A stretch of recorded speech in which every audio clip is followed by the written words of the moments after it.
Yes, I know, boo hiss. But did you know our second inductee's last job was manager of the Viper assembly plant? Why this heresy? And this paradox was not lost on Bob Lutz.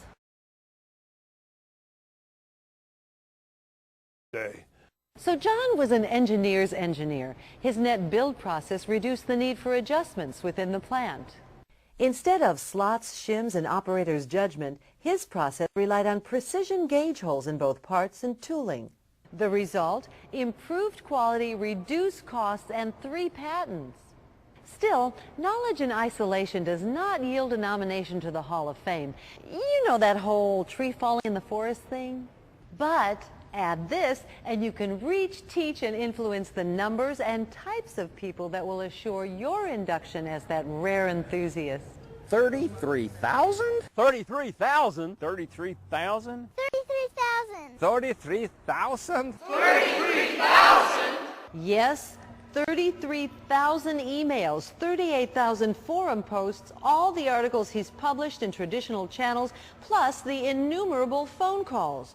All these attest to the number of people who have benefited from John's expertise. David Burrows, CEO of Bloomington Gold, summed up this potent combination of knowledge and altruism in just 3 points on his recommendation form. John's 21 years of experience in the GM plant, which is a far richer historic background than just reading books. Number 2, communication skills that allow him to transfer that knowledge. Number 3, an attitude that attracts, encourages, and makes others glad to be a part of Corvette.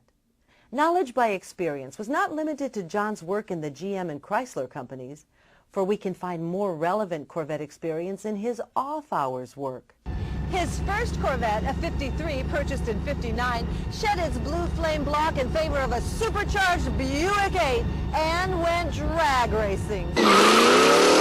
His next Corvette, a 61 purchased in '66, was the first of 7 body-off restorations.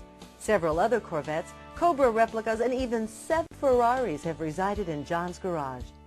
This kind of familiarity with both racing and restoration enables John to relate to the broad range of enthusiasts that have come to rely on his words of wisdom. The NCRS also stakes a claim to a large amount of his time. He joined in the early 90s, and during his tenure, John has been chairman of the Michigan chapter, which co-hosted the first international convention of the NCRS. In 2008, he conspired with Bob Lutz to get the attendees of the NCRS Motor City Regional on the famous GM Milford Proving Grounds. It's events like these that demonstrate the contacts, knowledge, attitude, and generosity that place a person in the Hall of Fame. The second inductee into the National Corvette Museum Hall of Fame for 2009, Mr. John Hinckley.